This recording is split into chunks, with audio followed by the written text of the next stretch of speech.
सोने का काम करने वाले को काम को जाति कहा गया। बोलो हाँ। सुनार मतलब काम सोने का तो जाति सुनार, काम लोहे का तो जाति लोहार नहीं है, काम लोहे का है। काम से नाम पड़ गया लोहार। काम घड़े का तो नाम कुम्हार। काम से नाम। बोलो हाँ। काम से मैं घड़ा बनाने लग जाऊं तो आप देख के कहोगे कुम्हार है। मैं लोहे का काम करने लग जाऊं आप कहोगे लोहार है। मैं सोने का काम करने लग जाऊं आप कहोगे कि सुनार है। अब बताओ मैं क्या हूं? बोलो। मैं तलवार चलाने लग जाऊं क्षत्रिय, वेद पढ़ने लग जाऊं ब्राह्मण, व्यापार करने लग जाऊं वैश्य और सेवा करने लग जाऊं शूद्र, तो मैं तो रोज वृद्ध माओं के पांव दबाता हूं। पांव दबाना सेवा है, मैं तो सेवक हूं।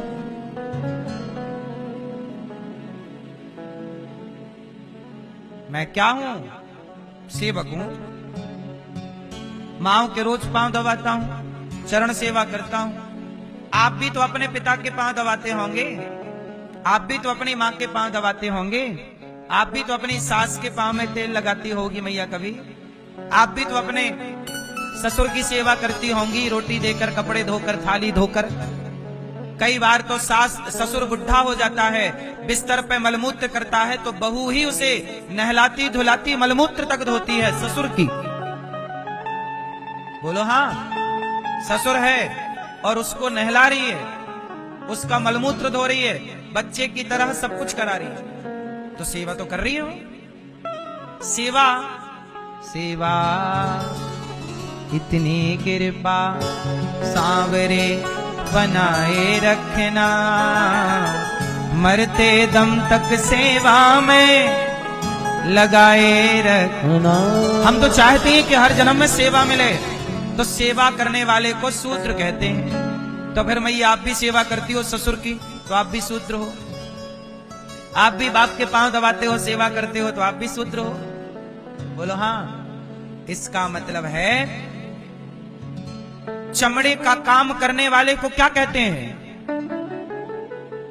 चमड़े का काम करने वाले को मोची कहते हैं। काम से जात बन गई, इसलिए जातियां काम के आधार पर बांटी गई थी। ये व्यवस्था है। एक बात बताओ, आपके घर में यदि रोटी बनाने के लिए रसोई है तो संडास भी तो है। टंकी भरोगे तो खाली कहां करोगे? है कि नहीं सबके घर में? तो जब संडास है, वॉशरूम है, तो उसकी साफ सफाई किसी को तो करनी पड़ेगी। अब तुम्हारा मलमूत्र कहीं तो गड्ढे में इकट्ठा होगा, वो गड्ढे की सफाई कोई तो करेगा, और जो करेगा वो व्यवस्थापक है। उसकी व्यवस्था को बाद में नाम दे दिया जात के। अच्छा ये काम कर रहा तो इसकी ये जात है। क्या नाम देते हो आप लोग उसको? है? हाँ, तो काम से ना आपने नाम दिया है। बोलो। अब जैसे एडवोकेट है, एडवोकेट कोई जात थोड़ी है, पर आने वाले 100-200 सालों बाद एडवोकेट भी एक जात बन जाएगी। धीरे धीरे चीजें जब लंबे टाइम तक बनी रहती हैं तो वो पहचान बन जाती है। बोलो हाँ। अब जैसे गांधी जी का नाम ले लेके कितने लोग अपनी राजनीति खेल रहे हैं, जबकि गांधी जी से उनका कोई लेना देना नहीं, पर गांधी जी का नाम यूज कर रहे हैं। जबकि गांधी जी के ना वो परिवार से हैं, ना उनकी जात से हैं, ना उनके रिश्तेदार हैं, लेकिन चूंकि नाम ले लिया। बोलो हाँ। तो आदमी का धीरे धीरे ना वो टाइटल बन जाता है और उससे बाद में पहचान मान ली जाती है। ऐसी जातियां बन गई।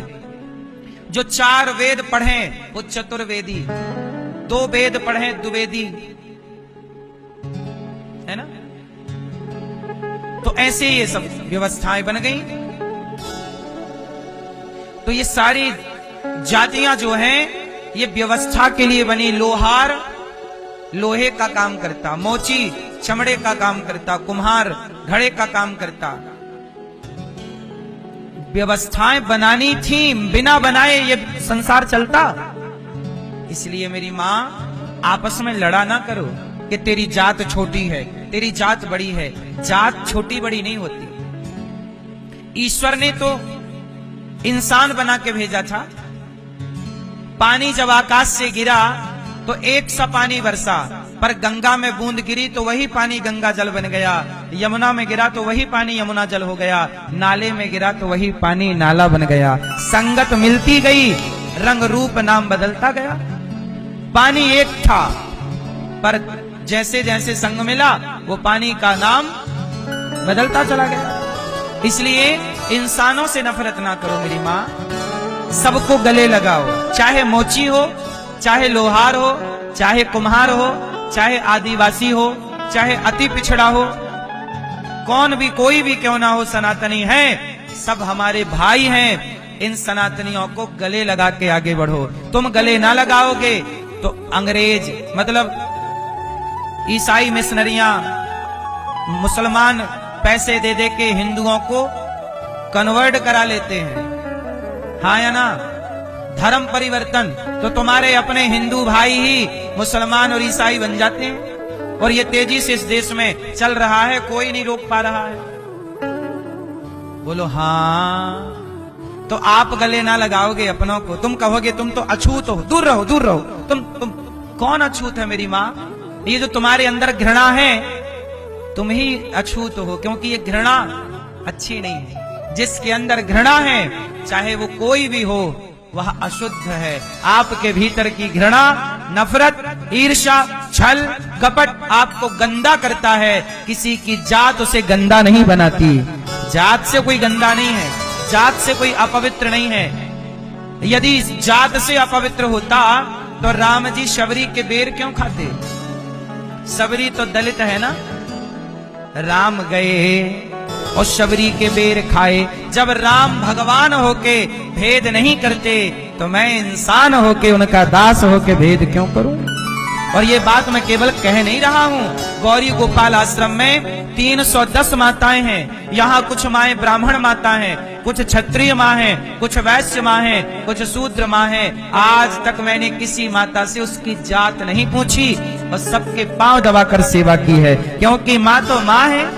क्या जात पूछें कि तुम्हारी ये जात है तब हम रखेंगे? नहीं, मेरी माँ माँ माँ है। और आप देख लो गौरी गोपाल में कोई माँ के संग कोई भेद नहीं, सबकी व्यवस्था एक, अखंड रसोई चलती है। जात पूछ के भोजन नहीं मिलता, सब एक लाइन में खड़े होते हैं। ब्राह्मण, क्षत्रिय, वैश्य, शूद्र एक लाइन में प्रसाद मिल रहा। जब प्रकृति ने भेद नहीं किया, नदी का पानी सबके लिए बह रहा है, ऑक्सीजन हवा सबके लिए चल रही है, कुएं का पानी सबके लिए है, तो फिर मैं क्यों भेद करूं?